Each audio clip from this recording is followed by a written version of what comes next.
good morning, everybody. Lovely to see your wonderful faces.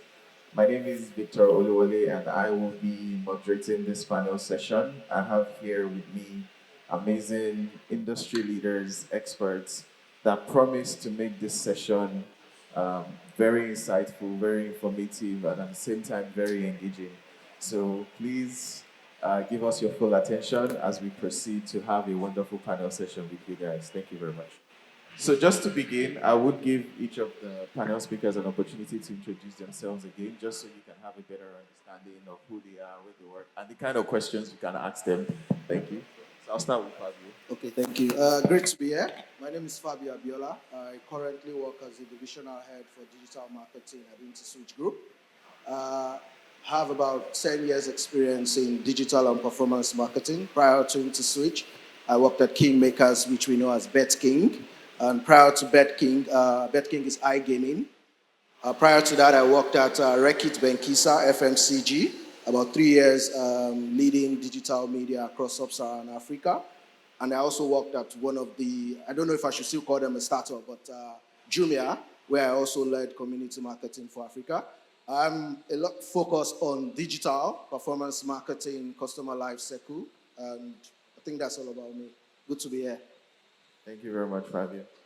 Hello, everyone. My name is Katy Sade Adebayo. I'm the CEO and founder of a company called Public Ambition PR. I've been based in Lagos for the past 5 years, and previously to that, I was working in London for 5 years also. I'm very happy to be here. Thanks for having me. Thank you. Good morning, everyone. My name's Fiona Weeks. I'm the managing director at Pulse Nigeria. I've been with them for about 5 years. I think most people know us for our media platforms on social media, as well as our website. But we also run a marketing agency where we work with brands to develop marketing strategies and content creation. Good morning, everyone. My name is Tolulope Olorundero. I'm the founder of Nigerian Women in Public Relations, and I'm also the founder of Mosron Communications, a B2B public relations consultancy. I have some 17 years experience because I started working in 200 level while I was in Olabisi Onabanjo University. Hi, everyone. My name is Olawale Akinola, performance marketing specialist at Kora. Kora is a Pan-African payment infrastructure. We help local business scale globally and global business scale locally by providing a single payments API. It's nice to be here. Thank you. So, from the introduction, you guys can obviously deduce that one common word is marketing, right? Another common word is PR and media.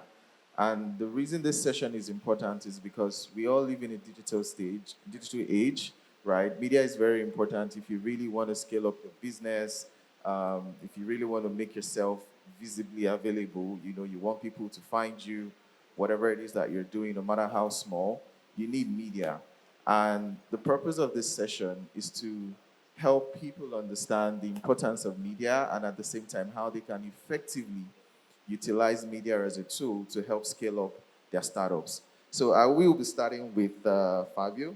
I hope you won't mind. You're closest to me.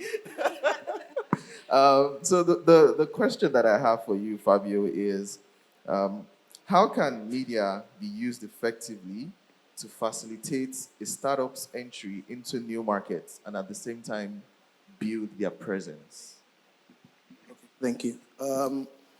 So for me, getting into a new market simply means that you really don't have a full understanding of what this market is going to give to you. One of the most important things that media does for you is, while setting your company as a startup or whatever case, you already understand your own vision, you already understand your mission, but the question is, does the market understand this? And do they understand it the way you expect them to understand it? Because the way you understand it is also different from the way the market is going to consume it. So what is the role of media in this? The role of media in this is to translate what you're trying to achieve or what your business is or what your product is in the right manner to create the right perspective or the right look for the market to understand. I'll use a scenario example for you. A scenario example is simple. I'm a technical person. I do a lot of CTRs, do a lot of analytics and all. But if I want to speak to my direct manager, I am not going to start quoting my own words, right? Because it might be too technical for that audience, right? I'm going to break it down in a way that it's going to be understood, and then there is communication. Now, that's what media is going to help you to do. Media is going to help you to land your message, land your product in the way the market can take it. Innovation to you could be great from your PPT, could be great from your product, but the question is, does the market understand that as an innovation? Now, this is where media plays. That's where PR comes into play, to explain it to the market. That's where your marketing campaigns come into play, and choosing the digital channels or the media channels. So, in summary, media helps you to translate what it is you're offering to the market in the way the market will consume it, so that then you can get some conversion out of what you want to achieve. Wow, thank you very much. That seemed, very power packed. But Katie, my question to you now is, I want you to give us, probably real life scenarios of how effective media can be in terms of scaling startups. I mean, you've worked with a couple of brands, to name a few, and you have more practical knowledge. So if you could just give us, a few factors, and at the same time, a few case studies, just so we could better drive the point that Fabio has given us. Thank you. Thanks, Victor. So, firstly, we have to understand what media is. So, media is the primary form of mass communication. So, when you're trying to reach a massive audience, it's really important to tap into certain channels that allow you to translate what you're trying to say. So, for me, I work a lot with newspapers, magazines. I think these are more traditional forms of media. But for me, I still find these forms of media really, really effective. I think we all forgot about newspapers for some time because we were doing a lot of digital marketing, a lot of Instagram, a lot of TikTok. And as much as these platforms are super effective, and I mean, I love TikTok, it's really helped me with gaining clients. But newspapers, magazines are also still as important. It's really great when you have articles come out in print. The digital world is great, but also when you have something in print that you can show for yourself, that is also super impressive. And if you're trying to build your SEO, for example, and you want mentions online, it's also really important to try and get things in the digital world, but try and also get those things published in real life. A good case study I'll use, my most recent client, I'm sure Victor and Fiona will love this, is working with Business Insider for a law firm that I've just launched. And I guess for the client, it was really important that they got into Business Insider because this is like a globally recognized publication. And then having an Africa branch, I mean, I sent something over to Victor, and he was able to turn this into like the biggest PR story ever, which was amazing. But also another thing that I did, which I even had forgotten about, was flyering. So my dad is here. Big up my dad in the crowd. So I wanted to get Unilag students involved in this project. So we were giving away a free record deal to anybody who wanted. Basically, I was working with Empire Records. And I went to Unilag and I gave my dad 500 flyers. I took it to his office. I gave him 500 flyers, and like 2 of our top contestants came from Unilag. So it shows you how effective it can also be to have physical things in the real world. As much as I can sit here all day and speak about how important Twitter and Instagram and TikTok are, but also the real world and marketing in the real world is also super important. Wow, thank you very much. Guys, can we please give a round of applause for Katie's dad for showing up as well? Thank you very much for coming, sir. So Fiona, back to you, right? You work with Pulse Nigeria, which is pretty much the biggest media company in Nigeria, I would say. Online, digital marketing, you guys are leaders in that space. And working with brands, right? What would you say are the compelling elements that make an engaging and insightful um, media strategy? Thank you, Victor. Yeah, I think storytelling is a huge part of what we also are helping our clients with. I think there's a few factors that need to be that make a compelling story. One, it has to be authentic and relatable, right? So when I say that, I mean, um, you can sometimes see these really great stories online, and the first thing you'll see in the captions is like "cat," It's a lie. Like nobody buys it. And their story is already lost. The narrative has moved. People are just calling you out. So your stories have to actually be authentic. And then the second part I mentioned is also relatable, right? So for example, Pulse is a brand that caters towards youth audiences, right? These are usually either students, recent graduates, early starters in their career. So if you're using Pulse as a medium, but you're talking about the high flying lifestyle and trying to make it seem like it's relatable, you're not going to have that connect, and your story is not going to go really far, right? So think about the audience that you're speaking to. Be authentic. Be relatable.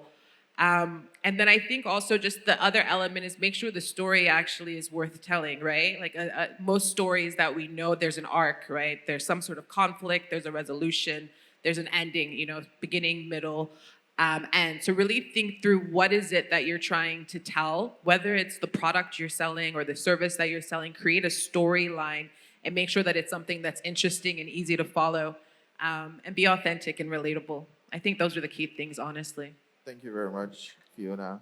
So I will be moving on to Tolu now. And I don't know if you've noticed the trend. We started with Fabio giving us like the technical background to the media, and then Katy giving us a few case studies. Fiona has already explained how to make the content adaptable and engaging to the audience.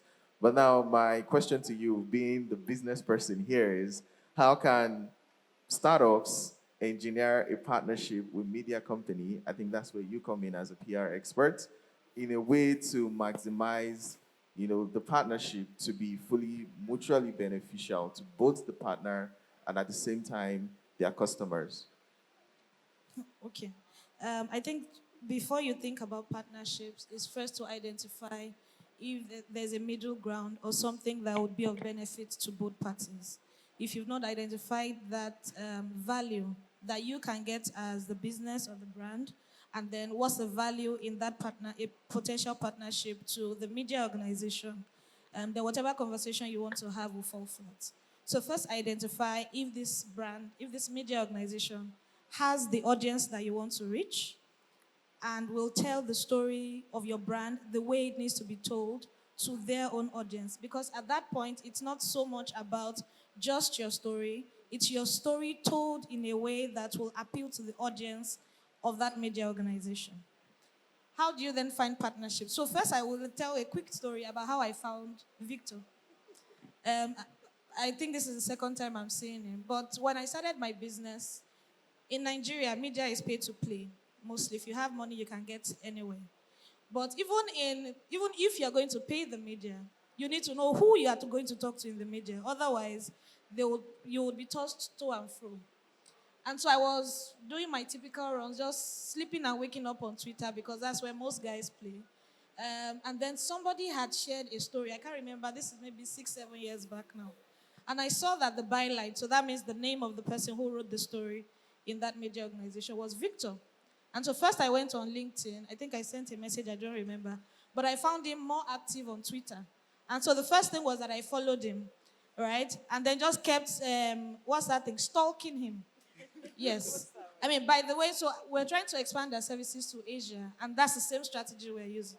Identify the media organizations first, and the person who is going to write the story in that media organization, because it's not just sending an email to info at the name of the organization. It's an individual, a reporter in that organization who will write your story and who you likely need to pitch to. So I started stalking Victor on Twitter. And then one day, thankfully, I got a client and I wanted to pitch Business Inside Africa. And I thought, I wasn't even sure, I didn't know anybody else because I'd read the story, I was always seeing Victor's name. And so I just took up the courage because sometimes you know how we are on Twitter. This person looks larger than life. If I send him a DM, is he going to shank me? Is he going to ignore my DM or whatever? And so I just sent him maybe a tweet or a DM or whatever. And some 6, 7 years after, we are here today, and I'm talking to Victor about, Guy Alpha, are we not due for a bulk discount? Right? It's been long years of relationship building. So if you're talking about collaboration, if you're talking about sustainable partnership, is to know the people behind the media organization. It's not just that, oh, I know Pulse. Yeah, but who knows you in Pulse? Right? Who is the individual who is going to pitch for you within the organization to say, oh, this person has been a long-time customer of our brand. I think we should have some type of conversation with them to see how we can bring them on board fully as a long-term partner. So identify the people, stalk them if you have to until they know you, and then all of you will just start stalking yourselves. Wow, thank you very much, Tolu. Thank you very much for that very, very interesting story. Olawale, do you have anything to add, particularly on that topic? I think Tolu has said the most important things, really. You really want to build relationship with these people, right? And one thing she also mentioned that is very important is there has to be that brand alignment between your brand and also maybe the influencer or the media house. When you've done that, you also want to be sure that this person or this media house can actually deliver, right? You don't want to go into partnership with somebody that's at the end, maybe when you start the campaign or at the end of the campaign, zero traction, zero result and whatnot. So that's very, very key. And when you've analyzed or you've done your research for these two things, then of course, pitch, pitch your idea to this media house, send a brief, have clear communication of what's expected, so you don't have issues. I've witnessed it. And the influencer will be like, oh, you didn't tell me this, we didn't talk about this, and they're like, bro, you should know. You can't know, so you need to have that clear communication of expectations. It's very, very key for you to nurture and maintain that relationship with the media house or influencer. Wow, thank you very much. Katy, while you were speaking, you mentioned social media, TikTok, Instagram, as some of the tools that you use. I want you to very quickly just give us, a few tips on how startups, SMEs, small business owners can actually leverage social media to grow their business. Okay, so I think the best advice I can give, and I will stand by this, is how important video content is. I don't see enough people using this. I see a lot of people still use like text formats or still imagery. I think video is so important. So the other day I posted a job ad on TikTok, and I had so many people like emailing me applying for a job. And I had one girl create a video and send me a video CV, and she put like a green screen behind her and was putting my work behind her. It was a whole showcase. And I was literally so blown away. I said I hired her on the spot.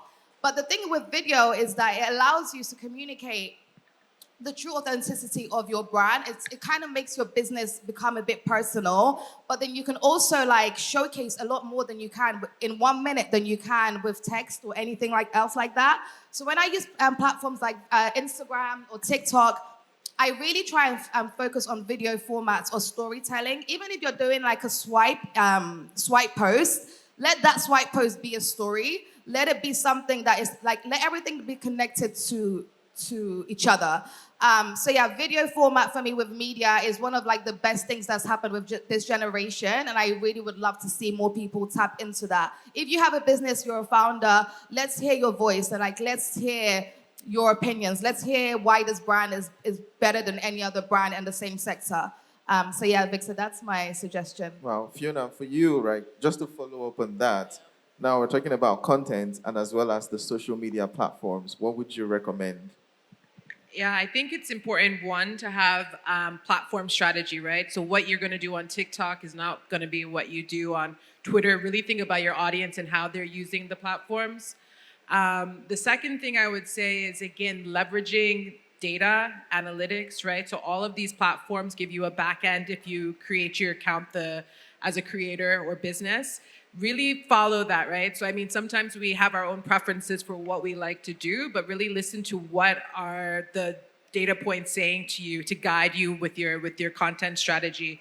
And then lastly is just, for me, engagement, right? If you're putting content and somebody is appealed enough to now comment or respond to it, right back, build that engagement, respond to people, joke with them if you have the right sense of humor that fits your brand, tone of voice, but actually engage. If someone has taken the time to engage with your brand, engage back and build that community. Okay, Fabio, a little bit technical, right? When the person puts out the video on social media, TikTok, Instagram, any platform, and the video is doing well, engagement is growing, and they decide to put some money to boost that video, how would you advise them on how much they should spend on the video? Very quickly. I think budget is pretty objective, so I won't really say. But what I would say is it's super to have great content because that is the first connection that your audience has with you as a brand. But I'll use a scenario to say how many of us has thought about something and then you just find out that when you just go on Instagram, you start to see ads that relates to those things. How many of us has tried to just have a chat with our friend and talk about travel plans and then the next thing you go on Instagram is that or Facebook Travel or ads. Google like, oh, flight ticket, this, that. Have you Yeah. ever thought about that? Now, that is the level at which you as a startup can create your performance marketing strategy with your content from an intent-based strategy. See, there's a lot of noise on social. There's a lot of noise on digital, like 35 million Nigerians. How do you know or how do you serve your videos or your beautiful content to the guys that would actually take action on them? Because if I am not thinking of traveling and then you start to show me travel ads, you're wasting budget, you're wasting impressions, you're wasting your ad end funding, right? However, if you do a beautiful travel content because you know you're a travel startup or whatever case, and you serve that content to the audience that have the intent, right? There will be a very high level of conversion. There will be a very high level of click-through rate. There will be a very high level of leads, right? Now, talking about budgets, that then helps you to then spend wisely and efficient and then grow based on that pace to say, yes, this is the amount I'm spending to reach this kind of audience, and this is how I want to grow in this level. Okay. Tolu, very quickly, I want you to, because there's this argument that goes on social media space about why PR is important, whether or not startups need PR, right? So very quickly, can you tell us why you think startups need PR and at what stage they should consider getting PR experts? Okay. That's like you want me to teach a course because I talk about it often. First, what I would say is if you're a business owner, whether you're just starting or you're experienced, there are at least three people you should have on your speed dial. I've written an article around it on LinkedIn before. Obviously, you don't want to die, so you should have a doctor. Now, even if you can't pay them, at least make sure you have friends who have these specialties, right? You should have a doctor friend just in case your BP rises and you can't pay staff salary. They can help you monitor it. You should have an accountant. Okay, well, actually, four people on your speed dial. You should have an accountant because at the end of the day, you're in business to make money.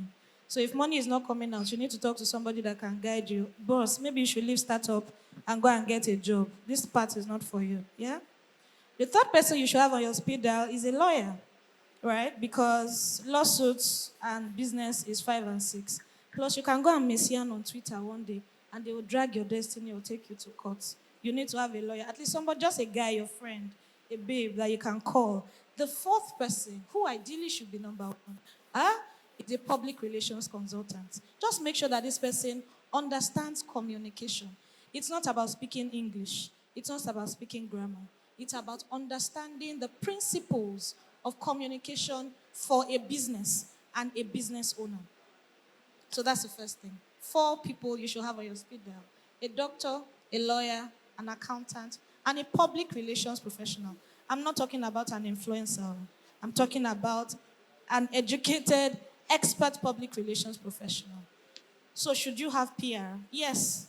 If you're starting the business, well, the act of consulting, asking for opinions, oh, I'm starting this thing. Oh, this is my company profile. Did we make a mistake? Is the information there sufficient? That's already communication in action.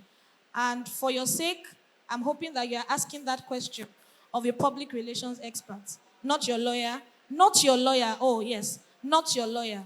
Your lawyer likely can speak English well, but they are so focused on the legalese, they will cut off normal, everyday potential customers because they just want to dot all their I's and make sure that you are covered in the law. It's good to be covered in the law. But when I want to make a transaction, I don't want to see 50-page agreements that I have to read through and sign first before I can make a transaction. If that's the type of communication pattern that you have, we already know that you didn't speak to a comms person. You just want to do it because you studied whatever you studied and you can read and write English language. Do you need a PR professional? Absolutely, especially as your business grows. Now, for startups, can you afford it? Maybe, maybe not. For those who may not be able to afford it, one simple thing that I encourage is founder storytelling. Yes, we know that you are busy building the business, but in the process of building, especially in the age that we are in, storytelling is what sells that business. And there must be somebody within your structure that owns that responsibility to tell the story. If you're like me, when I started my business, it was a one-man mopo. Well, one-woman mopo. I was the strategist. I was the head of operations. I was the accountant. I was the legal officer. I was these people that chase money. The accountant, everything. Because but then obviously I had different names for each facet of the operations that I run. I can't say the name again now because more people know my business. So that if you see that name, you will not know that it's one person that is behind it. But I have more staff now. But when I started, maybe 5 rows, it was just one person, right? And the way I would interact with a client as the owner of the business who is providing strategies to you, it's not the way I would interact because, first of all, you won't even know it's me. Thank God for emails, right? When I want to follow up with our payments, dear sir, it's not me as me that is asking you, dear sir, because imagine how you would look at me. I'm telling you, I'm giving you strategies on how you can build a multimillionaire business. I'm sitting with you and I'm insisting to your team that it's only the CEO I'm going to speak with. And then the same me. I'm sending you an email to finance to say, dear sir, our invoice is due.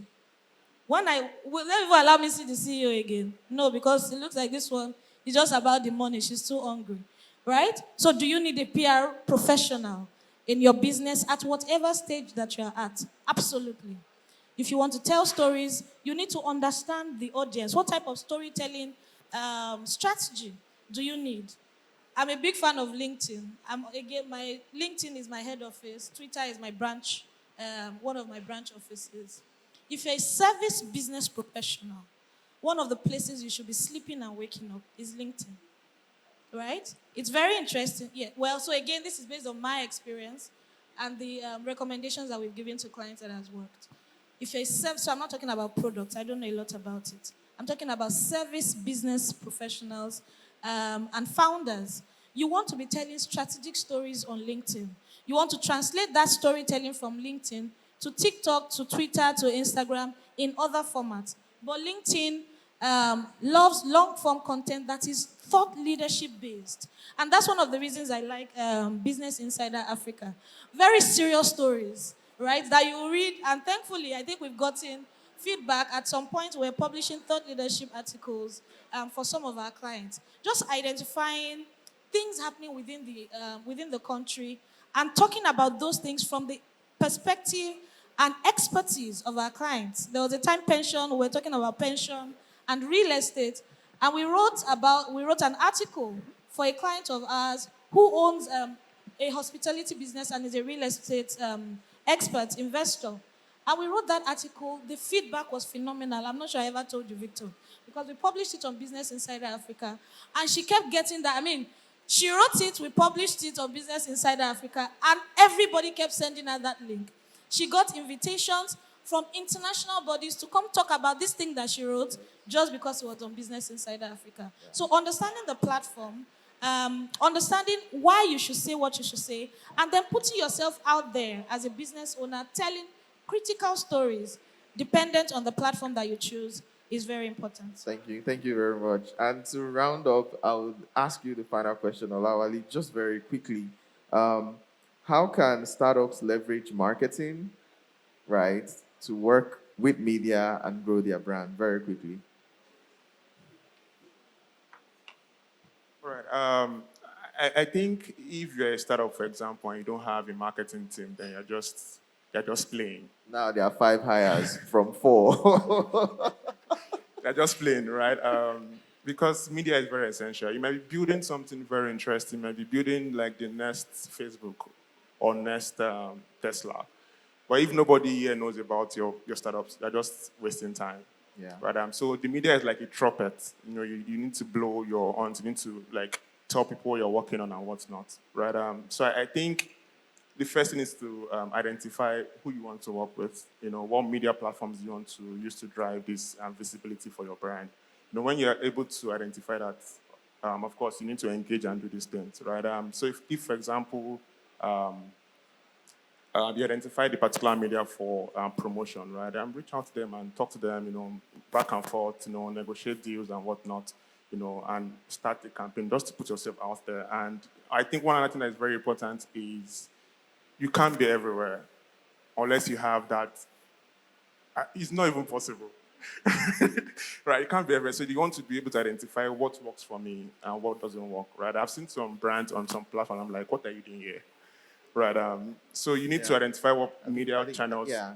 Fabio works. mentioned something like that. Like if you're running a brand and you're seeing like another advert that is popping up, you're just wasting impression. Yeah. he Exactly. mentioned So that. you need to like know what platforms works for you and really focus on those platforms to get that visibility you need for your startup. So the core of all I've said is you need to just put yourself out there as a startup. Okay, I think another thing I'll add is, and just to round up this session, as a startup or a small business owner or an aspiring entrepreneur, you need to hire a PR person, you need to hire an accountant, you need to hire a doctor, you need to know the right platforms to showcase your content. You need to leverage a lot on video content, right? If you really want to increase your brand presence, especially in this day and age. And just as Fabio has said, you need to be strategic about how you position your brand, how you position your content, how you position your video that you want to use to reach out to people. And on that note, I would like to say a very big thank you once again to our panelists. Please give them a round of applause. I'm sure you guys had like a very, very wonderful and engaging session. Thank you very much for joining us. And yeah, I hope you have a wonderful rest of the day. Thank you very much.